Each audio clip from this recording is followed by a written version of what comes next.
Hello students, कैसे आप सब। आई होप आप बहुत अच्छे होंगे। तो आज की इस वीडियो में हम लोग देखेंगे 10 मोस्ट इंपॉर्टेंट क्वेश्चंस जो कि पिछले 10 सालों में बहुत बार रिपीट हुए हैं और आपके हाफ ईयरली एग्जाम जो कि सितंबर में होने वाला है उसमें ये क्वेश्चंस 110% देखेंगे। ठीक है, तो चलिए बिना देर के इस वीडियो को स्टार्ट करते हैं। फर्स्ट क्वेश्चन देखते हैं। What did Lencho have faith in? What did he do? Lencho का विश्वास किस में था और उसने क्या किया? तो इस क्वेश्चन के आंसर के साथ साथ नीचे वर्ड मीनिंग आपको दिया गया है। ठीक है, इससे आपको बहुत ज़्यादा हेल्प होगा। Lencho had strong faith in God. He believed that God sees everything and helps people in their time of need. तो लेंचो का बहुत ही गहरा विश्वास था भगवान पर और उसे ऐसा लगता है कि भगवान सभी को देखते हैं। ठीक है, कौन क्या कर रहे हैं सबको भगवान देख रहे हैं और जरूरत के समय में वो लोगों का हेल्प करते हैं। ठीक है, लोगों का मदद करते हैं। When a storm destroyed all his crops, Lenchu wrote a letter to God asking for 100 pesos to sow his field again and support his family. Lencho ने भगवान को लेटर लिखा 100 पेसोस के लिए ताकि वो अपने फील्ड को फिर से ग्रो कर सके और अपने फैमिली को सपोर्ट कर सके।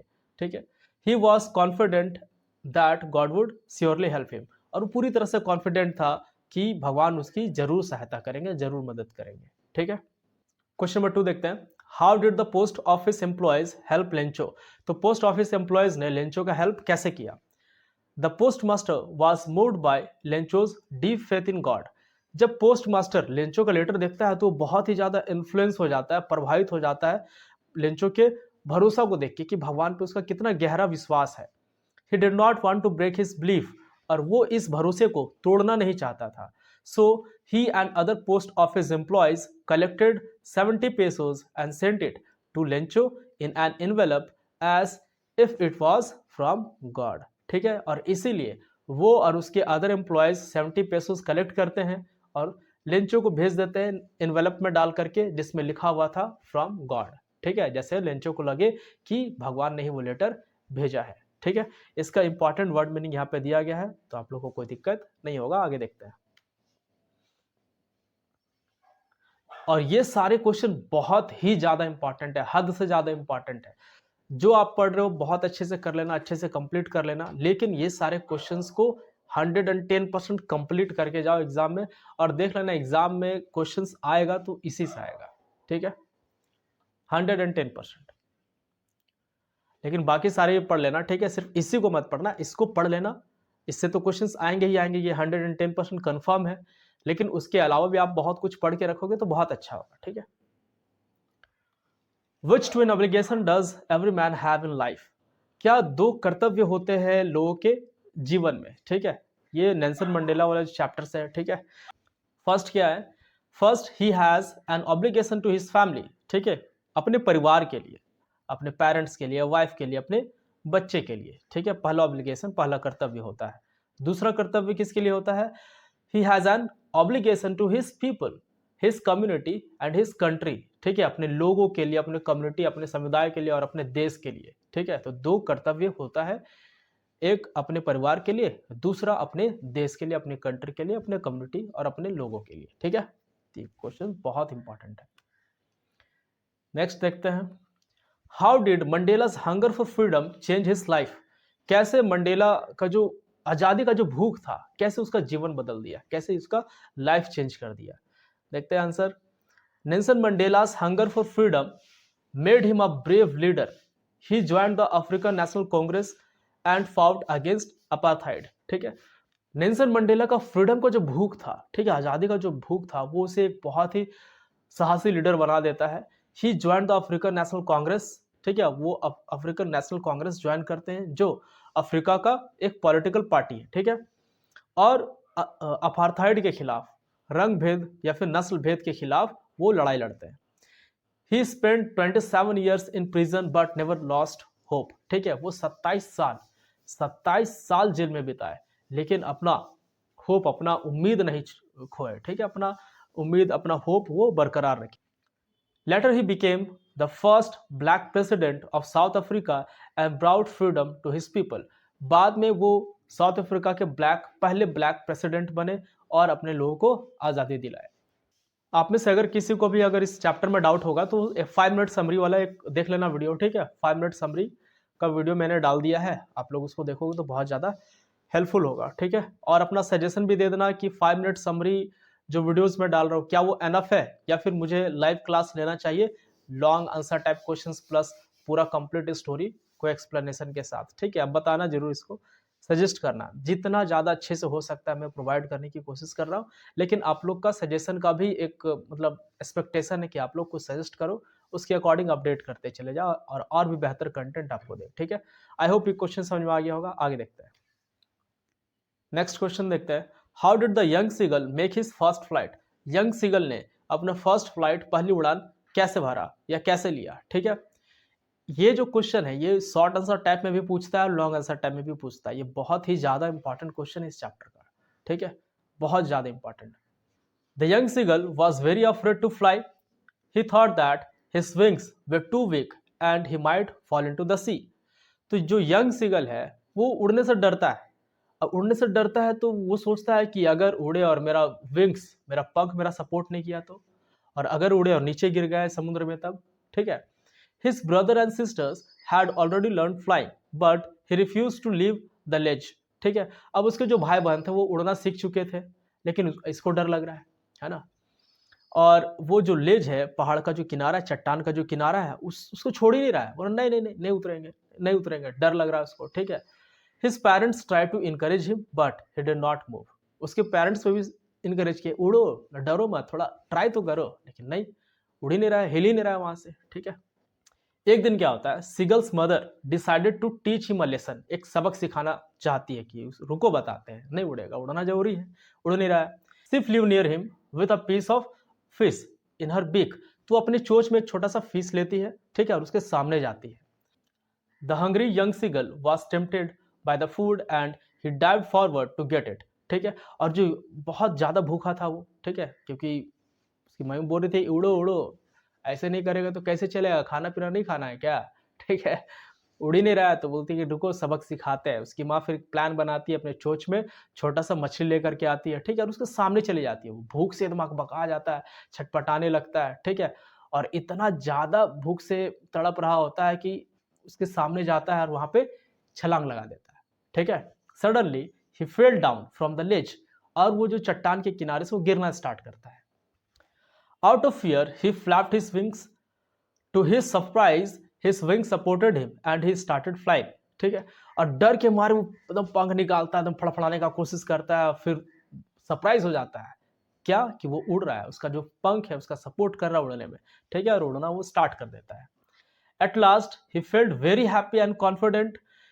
He was joined by his family in the sky and together they all flew over the sea. This is how the young seagull made his first flight. ठीक है, तो आखिर में क्या होता है, उसके जितने भी भाई बहन है, उसके जो पेरेंट्स है, सब साथ में आकाश में उड़ते हैं, पूरा सब बहुत बहुत खुश होता है, वो भी एकदम कॉन्फिडेंट फील करता है और इस तरह से वो अपना पहला उड़ान भरता है, ठीक है। बहुत इंपॉर्टेंट क्वेश्चन और टू द पॉइंट आंसर है, एक नंबर एग्जामिनर काट ही नहीं सकता है, ठीक है, बहुत ही बेस्ट आंसर लिखा हुआ है, ठीक है। आगे देखते हैं क्वेश्चन, आई होप आपको समझ में आ गया होगा। अगर ये चैप्टर का समरी अगर आप देखना चाहें तो अंडर 5 मिनट, 5 मिनट के नीचे ही इसमें 2 स्टोरीज है, ठीक है, 2 स्टोरीज अबाउट फ्लाइंग, तो दोनों स्टोरी खत्म हो जाएगा, उसको देख लेना, ठीक है। नेक्स्ट क्वेश्चन है, how did the author come out safely from black clouds? या फिर ये क्वेश्चन ऐसे पूछ सकता है, describe the narrator's aeroplane into the storm, ठीक है। तो पहला क्वेश्चन तो पूछ दे कि कैसे ब्लैक क्लाउड से जो ऑथर है वो बाहर निकला सेफली, ठीक है। दूसरा क्वेश्चन पूछ रहा है क्या कि डिस्क्राइब करना है जो नरेटर है ना, वो एरोप्लेन को स्टॉर्म में डाल दिया ना, तूफान में, कैसे, मतलब क्या हुआ इसमें, थोड़ा इसको एक्सप्लेन करो। तो एक्सप्लेन करेंगे हम लोग। The narrator was flying his aeroplane to England, suddenly he entered black clouds, everything around him was dark, the aeroplane jumped and twisted in the storm. अब क्या होता है, तो नरेटर अपने एरोप्लेन को इंग्लैंड के लिए उड़ाता है, सोचता है कि अब जाएंगे अपने फैमिली से मिलेंगे, नाश्ता साथ में करेंगे, ठीक है। और वो इंटर कर जाता है एक ब्लैक क्लाउड्स में जो बहुत बड़ा होता है, और वहां पे इंटर कर जाता है, देखता है पूरा एकदम डार्क है, ठीक है। तो एरोप्लेन जंप ट्विस्ट करता है, जंप करता है स्टॉर्म में पूरी तरह से, कंपास हो गया इसका, है ना, कंपास, रेडियो, ये सब काम करना बंद कर देता है। He was completely lost in the cloud, और क्लाउड में कंप्लीटली खो जाता है डायरेक्शन, क्योंकि पता नहीं चल रहा ना, कंपास खराब हो गया, डायरेक्शन कैसे पता चलेगा? रेडियो भी स्टॉप कर गया, काम कर ही नहीं रहा है ये सब, ठीक है? तो पूरी तरह से वो क्लाउड में खो जाता है। आगे देखते हैं। At that time he saw another aeroplane in front of him, और उस समय वो अपने सामने एक एरोप्लेन देखता है, दूसरा एरोप्लेन, और उसमें किसी भी तरह का कोई लाइट नहीं था, उसके विंग्स में कोई लाइट नहीं था, ठीक है? बट जो पायलट था वो उसको गाइड करता है स्टॉर्म के अगेंस्ट, कि इधर इधर इधर चलो, इधर, ऐसे करके गाइड करता है, ठीक है? The narrator followed it until he was out of the black clouds, ठीक है? और तब तक फॉलो किया जब तक वो ब्लैक क्लाउड से बाहर नहीं निकल गया, तब तक उसको फॉलो किया। व्हेन ही लुक्ड अगेन, जब वो देखा दोबारा, है ना, the strange aeroplane had disappeared, और वो जो अजीबोगरीब एरोप्लेन जो उसको नजर आया था वो गायब हो गया, दिख ही नहीं रहा है। द नरेटर वॉज सेफ, अब नरेटर जो है वो तो बच गया, वहां से निकल गया बाहर। And the black clouds were behind him, और जो ब्लैक क्लाउड था पीछे, वो पीछे छूट गया ना, बड़ा सा जो ब्लैक क्लाउड था पीछे छूट गया, नरेटर बाहर निकल गया। तो जो चैप्टर नहीं देखे वो देख लेना 5 मिनट समरी में। आगे देखते हैं क्वेश्चन नंबर 7 जो लिया गया है from the diary of Anne Frank से। बहुत इंपॉर्टेंट क्वेश्चन है। Paper has more patience than people, paper के पास बहुत ज्यादा पेशेंस होता है एज कंपेयर टू पीपल, मतलब लोगों के मुकाबले पेपर के पास ज्यादा सब्र होता है, ज्यादा पेशेंस होता है। एक्सप्लेन करना है, ठीक है? The statement means that paper is a better listener than people. When we write on paper it never gets tired और board.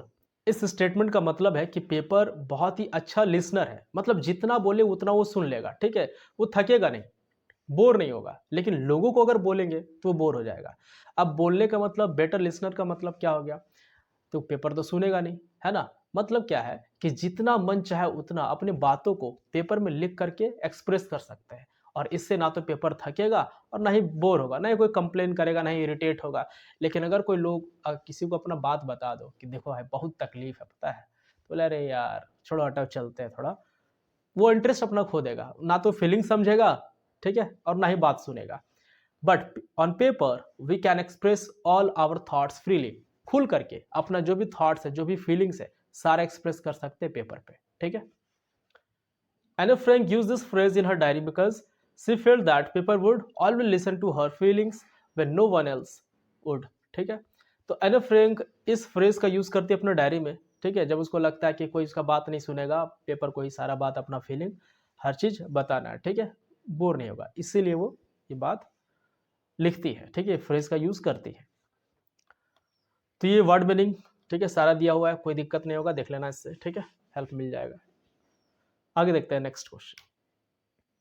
Y does Anne want to keep a diary, what was the name of her diary, ठीक है? बहुत important question, बहुत बार पूछा है, ठीक है?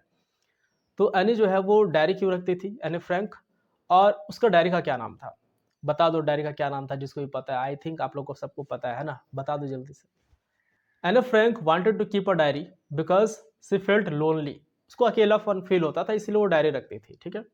She needed a true friend to share her thoughts and feelings, ठीक है? उसको जरूरत है एक ऐसे फ्रेंड का जो एक ट्रू फ्रेंड हो, जिससे अपना बात, अपना फीलिंग, अपना थॉट्स शेयर कर सके। She believe that paper has more patience than people, तो उसका ये मानना था कि पेपर में ज्यादा पेशेंस होता है as compare to people, so she could write everything freely, और इसीलिए वो सब कुछ लिख सकती थी फ्रीली, बिना सोचे समझे। She named her diary kitty and treated it like a close friend, वो अपने डायरी का नाम रखती है किटी, और उसको बहुत ही क्लोज फ्रेंड की तरह ट्रीट करती है। She wrote her deepest thought in it during her time in hiding, तो जब वो वर्ल्ड वॉर 2 के दौरान जब वो लोग छुपे हुए थे, ठीक है, तब वो ये सारा बात लिखती है। देखते हैं question number 9। How is bread an important part of Goan life, Goan life में ब्रेड कैसे एक इम्पॉर्टेंट पार्ट रहा है? Is bread making still popular in Goa, क्या ब्रेड अब भी गोवा में पॉपुलर है? Bread is an important part of Goan life, Goan life में ब्रेड बहुत ही ज़्यादा इंपॉर्टेंट पार्ट रहा है। In olden days every Goan village had many bakers, पुराने दिनों में गोवन विलेज में, ठीक है, बहुत सारे बेकर्स होते थे। बेकर्स किसे कहा जाता है? जो ब्रेड बनाने का काम करता है, केक बनाने का काम करता है, उसे बोलते हैं bakers. They baked fresh bread and went through the streets twice a day, ठीक है, तो वो फ्रेश ब्रेड बनाते थे और गली में बेचने के लिए, सेलिंग पर्पस के लिए, ठीक है, ब्रेड बेचने के लिए 2 बार गली में जाते थे, ठीक है, 2 बार वो जाते थे, 2 टाइम्स वो जाते थे। Bread was a popular food for breakfast and other occasions, bread बहुत ही ज़्यादा पॉपुलर फूड था ब्रेकफास्ट के लिए भी और अदर ओकेजन्स के लिए भी, ठीक है। मैरिज वगैरह समय भी गए तो दे दिए ब्रेड, ठीक है। कहीं पे किसी का कुछ अगर मान लेते हैं कुछ ओकेजन्स रहा, है ना, तो वहाँ पर भी जा करके दे दिए ब्रेड। तो ब्रेड बहुत ही ज़्यादा इंपॉर्टेंट पार्ट रहा था। Even today people in Goa love bread. आज भी गोवा में बहुत सारे लोग ब्रेड को पसंद करते हैं और आप में से भी बहुत सारे लोग पसंद करते हैं, मैं भी पसंद करता हूँ, ठीक है। बताना कौन कौन पसंद करता है जी। Anyone with a fat jackfruit like body is compare to a baker. तो कोई भी जो बहुत ही ज़्यादा मोटा होता है, ठीक है, उसको कंपेयर किया जाता है कि अरे ये तो बेकर है, देखो बेकर बेकर जा रहा है। देखो हम लोग भी देखते हैं तो नहीं देखते कि अरे लगता है ये हलवाई है, बोलते हैं ना कि हलवाई लगता है, मतलब होटल वगैरह सब इसका, देखो कैसा दिख रहा है, ठीक है। इस तरह से कंपेयर कर देते हैं, बचपन में तो करते थे। आप में से कितने लोग करते थे बताना जरूर, ठीक है। This shows that bread making is still popular and an important tradition in Goa. तो ये शो करता है कि बहुत ही ज़्यादा ब्रेड पॉपुलर रहा है और गोवा के ट्रेडिशन में, और आज भी वहाँ पे इसका पॉपुलैरिटी देखने को मिलता है, ठीक है। आई होप आपको अच्छे से समझ में आ रहा हो। ये सारी वर्ड मीनिंग्स आप लोग देख लेना। देखते हैं question number 10। Where is Coorg? What is Coorg famous for? What is the best season to visit Coorg? Coorg also called Kodagu is the smallest district of Karnataka. तो कुर्ग जो है, जिसको कोडगु भी बोलते हैं, वो कर्नाटका का एक छोटा सा डिस्ट्रिक्ट है जो मैसूर और मैंगलोर के बीच में लोकेटेड है, ठीक है। It is a beautiful place with evergreen rain forest, spices and coffee plantation. तो ये जो है बहुत ही सुंदर जगह है जहाँ पे रेन फॉरेस्ट है, मसालों के लिए भी फेमस है, स्पाइसेस के लिए, और कॉफी प्लांटेशन के लिए भी बहुत ज़्यादा फेमस है। Coorg is famous for its coffee, rainforest and spices. The best season to visit Coorg is from September to March. ठीक है। आई होप आपको बहुत अच्छे से सब कुछ क्लियर समझ में आ गया होगा। अगर आपको कोई सजेशन होगा कि सर आप इस टॉपिक पे वीडियो बनाइए या फिर इस चैप्टर को एक्सप्लेन कीजिए, तो आप एटलीस्ट कमेंट कर देना, ठीक है। जैसे आप कमेंट करोगे 1-2 दिन में तुरंत उसको डाल देंगे, ठीक है, या फिर लाइव चला देंगे। लेकिन कमेंट कर देना, कमेंट कर दोगे तो अच्छा रहेगा मेरे लिए भी, ठीक है। Thank for watching this video. मिलते हैं आपसे अगले वीडियो में। बाय।